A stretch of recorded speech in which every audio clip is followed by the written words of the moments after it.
안녕하세요. 그리스 로마 신화 16주 3강입니다. 드디어 마지막 강입니다. 그리고 우리 교재의 끝부분이고요. 2학기째 군산대 수업을 하는데 두 번째 학기에 들어서 결국 마침내 이 책의 마지막 부분을 이렇게 정리를 했습니다. 자, 그리스 로마 신화 마지막 꼭지는 아이네아스입니다. 아이네아스는 이제 트로이에서 탈출한 프리아모스 왕의 사위였던 거죠. 그래서 그 아이네아스가 탈출한 얘기를 로마의 건국 신화로 만든 사람이 베르길리우스라고 하는 로마의 시인이고요. 그 베르길리우스 BC 70년부터 19년 사이, 그러니까 오비디우스보다 조금 앞선 사람이죠, 그죠? 오비디우스는 좀 늦게까지 살았고, 이 베르길리우스의 작품 아이네이스입니다. 그러니까 이거 신화입니다, 실은. 신화와 역사를 이어놓은 거죠, 베르길리우스라는 시인이. 베르길리우스 당시가 그 로마가 이제 지중해 패권을 잡던 시기입니다. 우리가 이제 헬레님 시대라고 얘기를 하는데, 그리스 로마 신화를 했으니까 우리가 역사를 간단히 정리해 보면, 기원전 12세기 전후에 트로이 전쟁이 일어났다고 생각합니다. 트로이 전쟁이 일어나기 훨씬 전에 그리스의 미케네 왕국을 비롯한 문명들이 있었던 거죠. 크레테에는 미노아 문명이 있었고, 펠로폰네소스 반도 쪽에는 미케네를 필두로 한 미케네 문명이 있었던 것인데, 그게 기원전 한 17세기쯤부터 시작됐을 거라고 보고, 크레테 문명은 그보다 더 오래됐습니다. 미케네는 나중에 이주해 온 것이고, 크레테는 미케네 이주 이전의 문명이니까요. 그래서 이제 미케네가 번성해서 뭐 크레테도 정복하고, 크레테로부터 문자도 받아서 문자도 만들고 뭐 이렇게 활동을 했습니다만, 트로이 전쟁 전후로 해서 갑자기 문명의 흔적이 없어져 한 400년 동안 어떤 도시 문화 같은 것이 유적이 발견되지 않고, BC 9세기에서 8세기로 넘어가면서 이제 폴리스라고 하는 독특한 정치 체제가 여기저기 생기기 시작한 것이고, 그때 이제 호메로스의 작품도 나옵니다. 그래서 이제 문자가 페니키아 문자를 받아서 거기에 모음을 섞은 알파벳 문자가 그때 만들어졌고, 호메로스의 서사시가 성립되고, 그 뒤를 이어서 헤시오도스의 신통기 같은 작품들이 또 만들어졌어요. 그 다음에 이제 서정시의 시대가 왔고, 그 시대를 이어서 비극, 그리고 철학, 이런 것들이 꽃피웠고, 그 BC 5세기부터 3세기 사이, 이거를 그리스 고전기라고 부릅니다. 아테네에서 문화가 확 번성했던 그 시기, 클래시컬 피리어드라고 부릅니다. 근데 이제 이 시기를 기원전 320년을 기점으로 알렉산드로스가 대제국을 건설했던 그 시점부터 시작해서, 기원전 320년부터 시작해서 로마가 이집트 앞에 있는 악티움이라는 곳에서 해전을 벌여서 그 클레오파트라와 누구죠? 안토니우스의 연합군을 물리치는 그 시점, BC 30년이죠. 이게 BC 30년의 그 해전을 기점으로 그때부터 로마의 시대가 됩니다.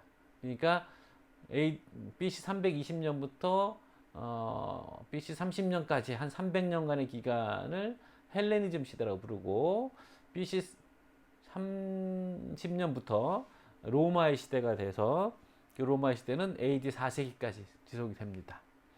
바로 그 시대에 베르길리우스가 살았던 거고, 그 시기에 아이네이스라는 작품을 쓴 건데, 옥타비아누스가 그 카이사르, 시저의 죽음의 후계자로 나섰던 사람이 두 사람이거든요.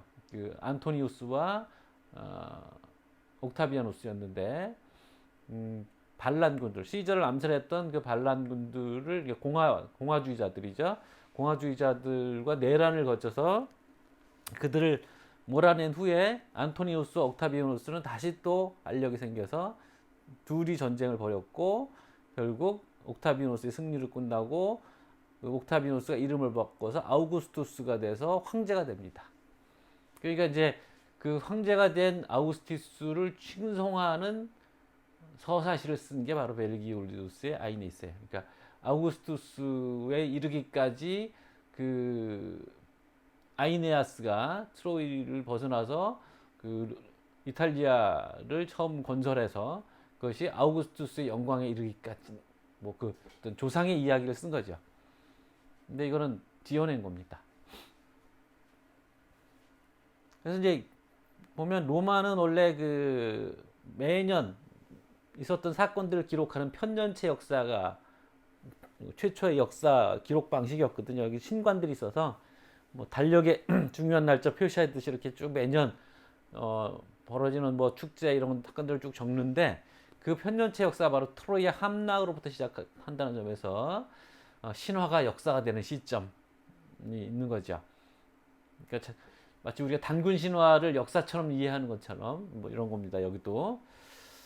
그래서 이 아이네이스란 작품은 앞에 6권과 뒤에 6권으로 나뉘는데 이 로마인들이 워낙 그리스 문화에 열광했었고 나중에는 열등감을 느꼈고 그것을 극복하고자 하는 시도들이 이제 기원전 1세기경 활발하게 이루어져서 로마 문학의 황금기를 이루는데 그 중에 한 인물이 벨기올리우스인 거죠. 그래서 벨기올리우스는 그 호메로스의 두 작품을 혼성 모방해서 자기의 창작의 모델로 삼습니다. 그래서 전반부 앞 6권은 오디세이아, 방랑의 이야기를 담고 뒤에 6권은 일리아스, 전쟁의 이야기를 담았습니다. 그래서 여기 보시면 그 아이네이스 1권 1행에 나오는 얘기가 무구와 한 사나이에 대해서 나는 노래하노라 이렇게 시작하거든요. 근데 그 오디세이아 1권 1행에 보면 번역이 좀 그렇지만 그 사람의 이야기를 들려주소서 뭐 이렇게 하는 기원문으로 되어 있습니다. 그래서 그 사람은 누구냐? 오디세우스. 그러니까 여기 그 사람, 그 사내 요 얘기가 같은 거고 무구는 왜 우리 그동안 계속 얘기했던 아킬레우스의 무구 있었잖아요. 그러니까 전쟁을 상징하는 거죠. 무구는 일리아스의 내용을 얘기하는 거다라고 해석을 해서 전반부 후반부를 그리스 전통의 서사시를 로마가 이어받는 형태로 되어 있습니다. 이야기도 그래요. 그래서 아이네이스의 감상에 상당한 포인트들은 호메로스의 작품들을 어떻게 갖다 썼는지 이런 걸 이제 읽어보는 거죠. 배경 화면은 어디서 따왔습니다. 이거 트로이 목마 보이시죠? 그래서 둘이 그리스군과 트로이 군이 싸우는 모습을 담은 거고요. 뭐 누구 작품이랄 건 없어요. 그래서 뭐 멋있어 보여서 배경으로 삼은 겁니다. 자, 얘기는 트로이 함락으로부터 시작합니다. 그 얘기는 전에 했기 때문에 간단히 줄여서 나갑니다. 그래서 사위였는데 한밤중에 깨어나서 보니까 뭐 불이 나고 난리가 나서 자기 아버지는 그 안키세스 베누스 여신의 유혹을 받고 근데 베누스 여신 그 전에 얘기했는데 다리를 다쳤어요.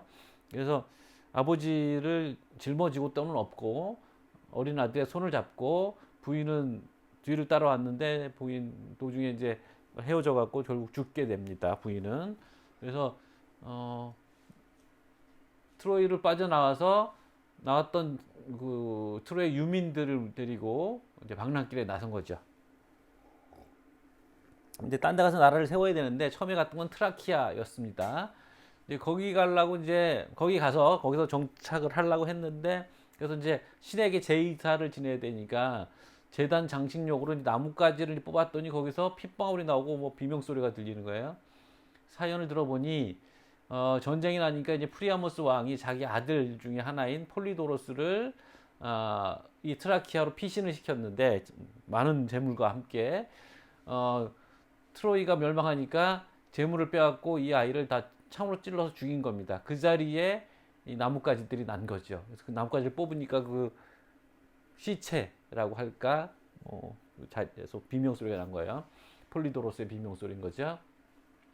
그래서 뭐 이런 불길한 땅에서 죄악의 땅에서 살 수 없다. 그래서 다시 이주해서 다시 배를 타고 델로스 섬에 가서 어디 가서 살아야 될지를 물어보러 신탁받으러 델로스 섬에 아폴론 신전을 갔는데 옛 어머니를 찾아가라는 신탁을 받았고 이게 무슨 소린가 했더니 아버지 얘기가 조상이 예전에 크레테에 살았으니까 글로 가보자 뭐 이랬고 크레테 섬으로 가서 자리를 잡고 살고 있었는데 사람 나무 곡식이 병들고 그래서 보니까 트로이아에서 이제 그 신들이 신상들 챙겨가라 그랬거든. 신의 그 동상들.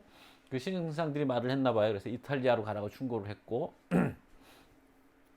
그래서 이제 가는 길에 스트로파데스 섬을 지나가게 되는데 그 섬에는 그 아르고호의 모험에서 그 노인네 음식 뺏어 먹던 하르피야 날개 달린 괴물들 그것들이 거기 쫓겨나서 거기 살고 있다가 이 아이니아스 일행의 음식을 뺏어 먹으려다 실패하니까 저주를 해서 이탈리아 가서 식당까지 갉아먹는 허기에 시달릴 것이다 라는 저주를 했어요.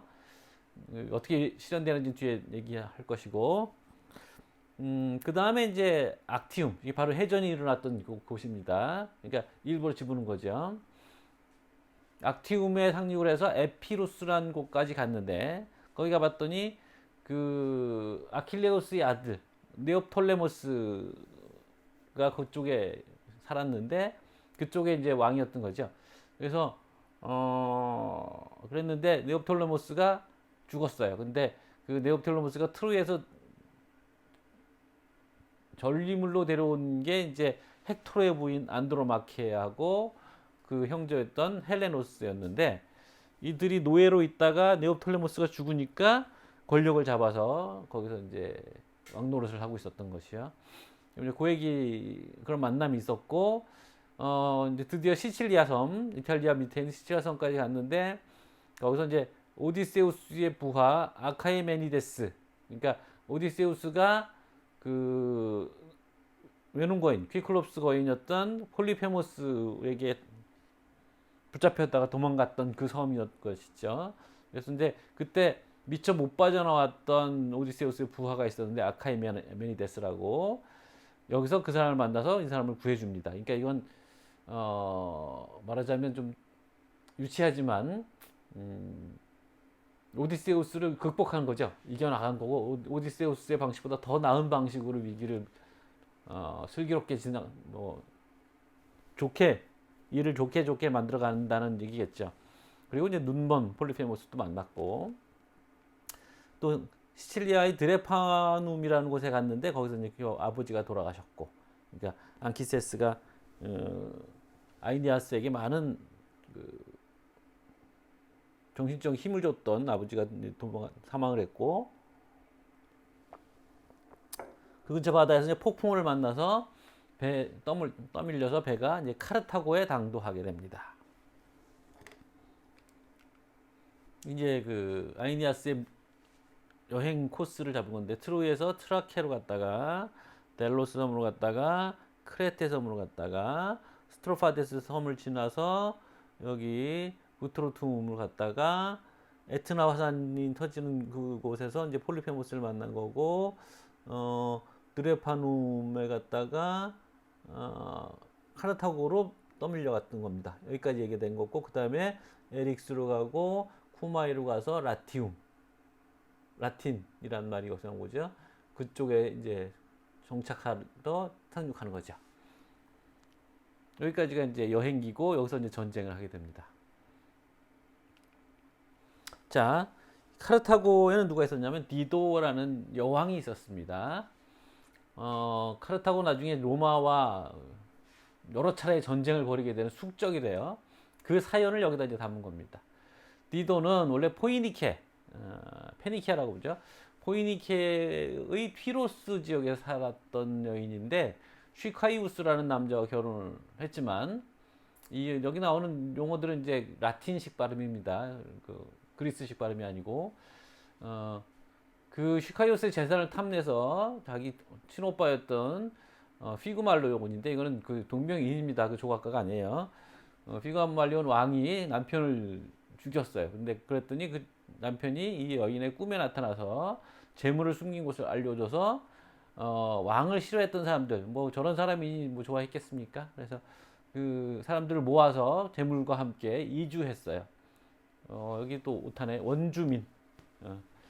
근데 이 섬에 왔는데 카르타고에 왔는데 섬이 아닐 텐데 섬이 아니죠.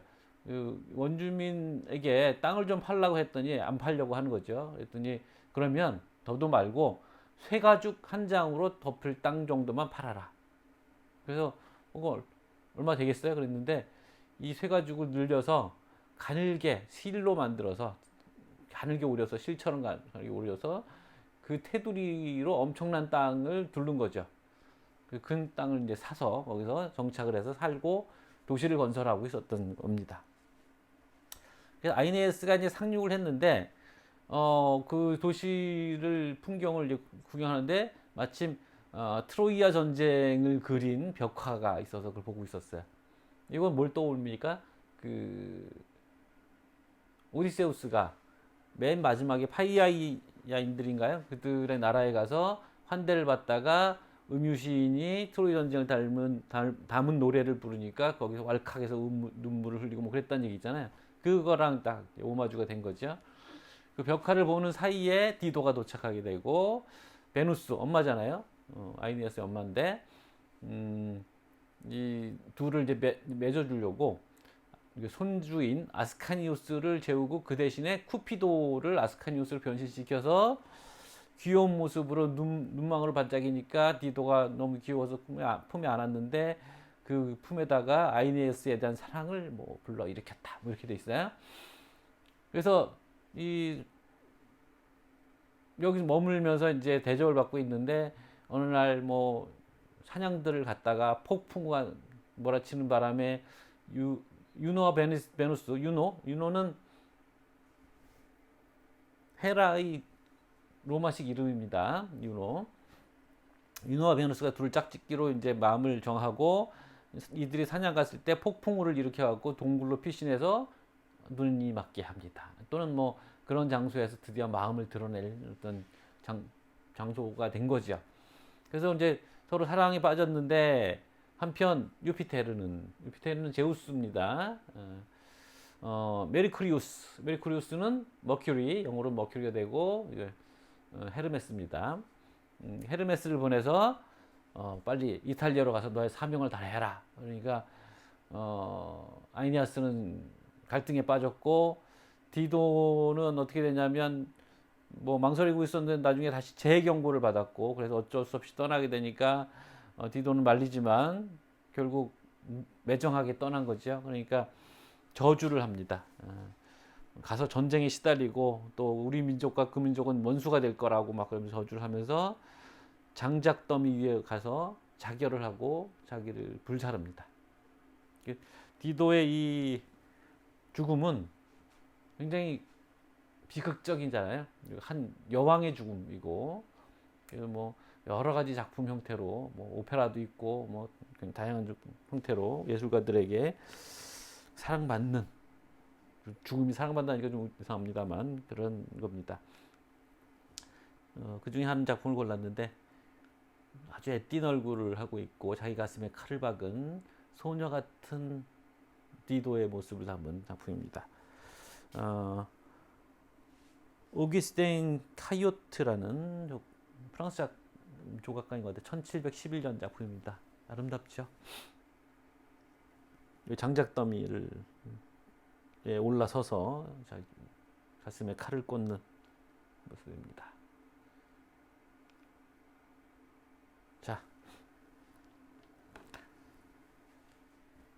자, 그래서 이제 다시 이탈리아를 찾아 떠나는데 시칠리아에서 이제 앙키세스 일주기 기념 운동 경기를 하고 뭐 그쪽에 머물러 있었는데 유노의 광기가 그러니까 유노는 사실은 트로이와 반대편이었어요.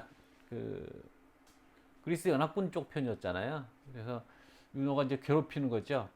늘 광기와 연결돼 있잖아. 유노는 헤라.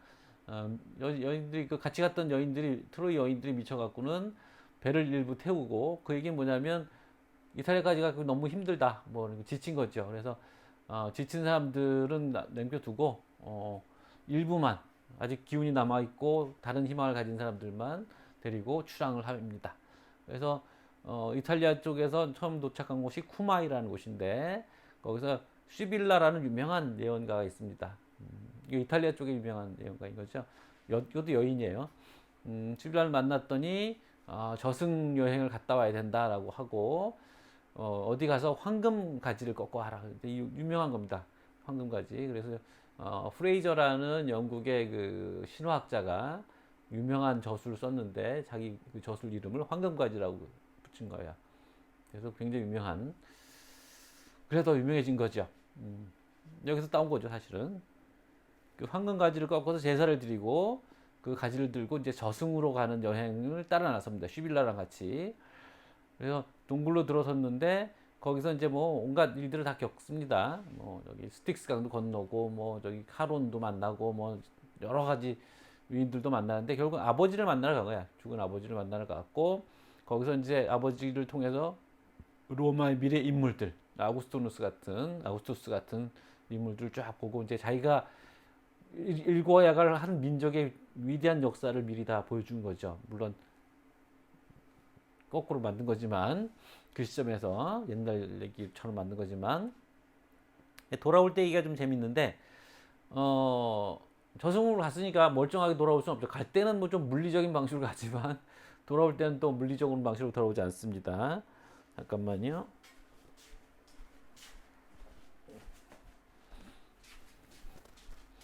그래서 두 가지 통로가 있는데 상화로 된 거짓 꿈의 문이 있고 뿔로 된 진실한 꿈의 문이 있어요. 그러니까 외형만 화려한 건 거짓이고 뭐 이런 뜻이겠죠. 소박한 건 진실이고 이런 뜻일 텐데 그래서 이게 좀 이상하다 이런 거죠. 왜냐하면 상하로 된 거짓된 꿈의 문을 통해서 돌아왔다는 거거든요. 현실 세계로. 그래서 여기 해석이 있다고 하는데 강진 선생님 소개는 그 앙키세스를 만나서 들은 그 로마의 미래에 대한 예언이 거짓이란 뜻이 아니라 뿔로 된 진실한 꿈의 문은 새벽에 꾸는 꿈. 그러니까 새벽에 꾸는 꿈이 예언의 꿈이다. 뭐 이런 거겠죠. 그리고 상하문으로 된 거는 초저녁에 꾸는 꿈이라서 그 개꿈인 거죠. 그런데 이제 돌아온 시간이 12시 전에 돌아왔다는 얘기를 이렇게 한 거다. 뭐 이런 식으로 해석을 한답니다. 자, 이 장대한 그림을 하나 봤어요. 멋있죠? 여기 이제 그 하데스 지하 세계에 가서 만났던 그 광경들입니다. 여기 시빌라와 아이네아스가 이 화면의 중앙에 있고 온갖 군상들이 엄청난 불구덩이와 벌 받는 사람, 거꾸로 떨어지는 사람 멋있죠? 이 정도 스케일의 그림이 쉽지는 않을 텐데 이거는 얀 브리헬 1세 브리헬 가문이 있어요. 그 네덜란드인가요? 거기 유명한 가문인데 그림으로 유명한 가문인데 이렇게 세밀한 그림들 잘 그리는 집안입니다. 약 1600년경쯤 만들어진 작품이죠. 화질은 좋죠? 자, 그래서 그걸 겪고 결국 이탈리아 라티움에 당도를 했고 여기 이제 전쟁편입니다. 7권 이후 쿠마의 북쪽에 있는 라티움이란 곳에 이제 당도를 했는데 거기 내려와서 이제 식사를 하는데 음식이 좀 모자랐던 거예요. 그래서 그 얇은 케이크, 딱딱한 케이크를 이제 그릇처럼 사용했는데 그것까지 다 먹어버리다가 사람들이 하르피아의 예언을 떠올린 거죠. 아, 진짜 우리가 식탁을 갉아먹게 됐구나. 그러니까 이제 예언된 곳에 도착했다는 징표가 된 거죠. 하르피아가 예언이 나쁜 예언이 아니었던 거죠. 거기 왕은 이제 라티누스였는데 미리 신탁을 받았어요. 그래서 외국인이 오면 그에게 딸을 줘라라는 얘기를 그리고 그렇게 되면 너희 나라가 잘 될 거다 이런 얘기를 이제 들어서 아이네스에게 딸 라비니아를 주려고 했는데 또 윤호가 여기 끼어듭니다. 마치 헤라클레스를 괴롭히듯이 괴롭히는 거죠.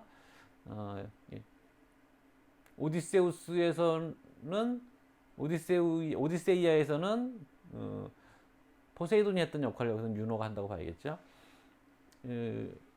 로마식 복수의 여신 중에 하나였던 알렉토를 불러내서 이 왕비 아마타의 가슴 속에 뱀을 넣었다 이렇게 됐는데 이건 이제 광기를 불러일으킨다는 이제 뭐 상징적 표현이겠죠.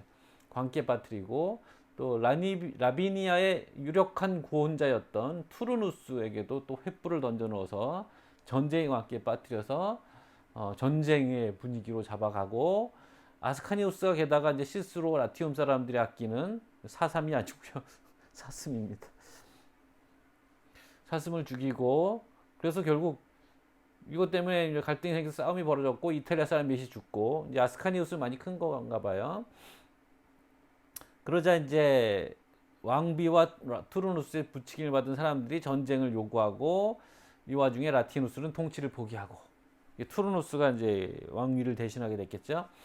그래서 아이니아스가 이제 자기 병력이 필요하니까 동맹군을 구하러 나중에 로마가 자리 잡게 되는 지역에 방문을 해서 그 지역을 구경하는 장면도 나오고 또 베누스는 불카누스 볼케이노 헤파이스토스 이게 이제 테티스 역할을 하는 거죠. 베누스가.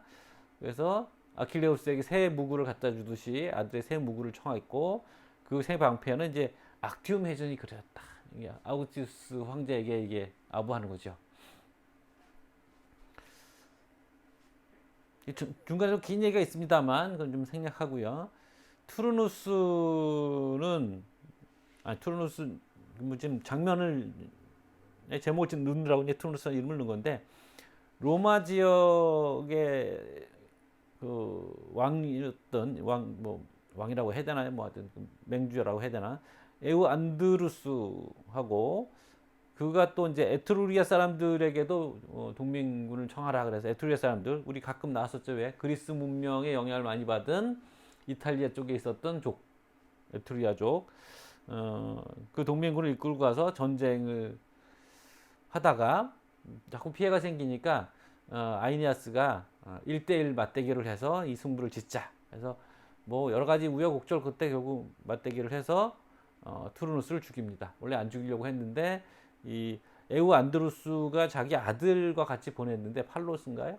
그 팔로스를 투르누스가 죽였던 거예요. 그래서 이건 저거죠. 그 아킬레우스와 그의 파트로클로스 동료 그 모티브를 여기다 집어넣은 거겠죠. 그래서 결국 죽이고 이 소설이 갑자기 툭 끝납니다. 그래서 미완성이라는 얘기도 있지만 뭐 이렇게 끝나는 것도 뭐 의미가 있다라는 얘기도 있고 그렇습니다. 자, 그래서 이 마지막 장면 아이니아스가 투르누스를 죽이는 이 장면을 아주 이것도 이렇게 보니까 너무 멋있네요. 위에서 엄마가 지켜보고 있는 것 같고 싸움 무슨 주막에서 싸울 때처럼 삥 둘러싸갖고 이게 환호하고 있는 사람들의 모습을 잡아놨어요. 이거는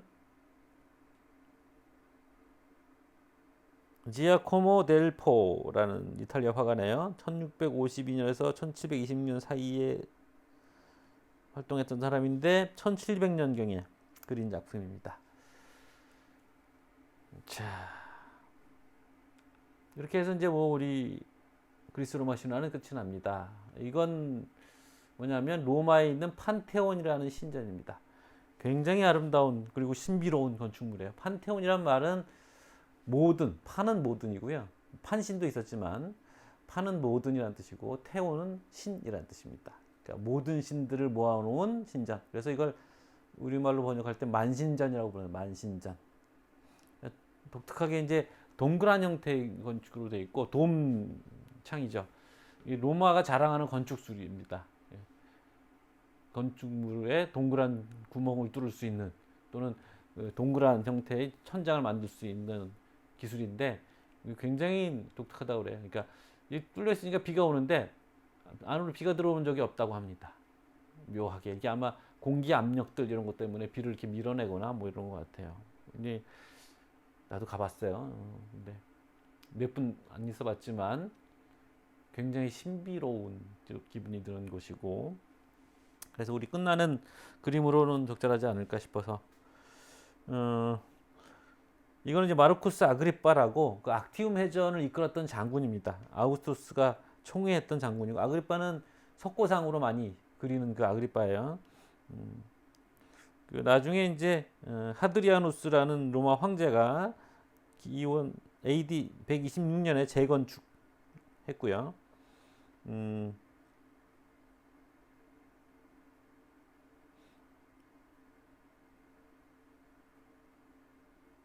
이 아그리빠가 처음에 세웠던 건물은 AD 80년에 화재가 나서 타버렸다고 하네요. 예. 요거는 이 판테온은 이렇게 사각형인데 안에 들어가면 이제 둥그런 천정이 있는 거죠. 돔 천정. 요 앞에 있는 조각상. 이것도 좀 근사해서 가져왔습니다. 마지막 장면으로 여러분에게 인상을 남겨주고 싶어서. 자, 한 학기 동안 또는 이 번외편 16작가까지 오신 여러분들은 그리스 로마의 매니아가 되셨겠죠. 자, 이제 코로나 뭐 끝났다기보다는 위드 코로나를 어떻게 안고 살아야 되는 시대로 다음 연도는 시작이 되겠죠. 또 우리가 만날 수 있을 수도 있고 뭐 1년 내내 이제 온라인 강의를 했습니다만 혹시 또 학교에서 오가며 보게 되면 서로 모르겠죠. 내 얼굴은 알 수 있겠군요. 인사해 주세요. 즐거운 강의였습니다. 수고했습니다.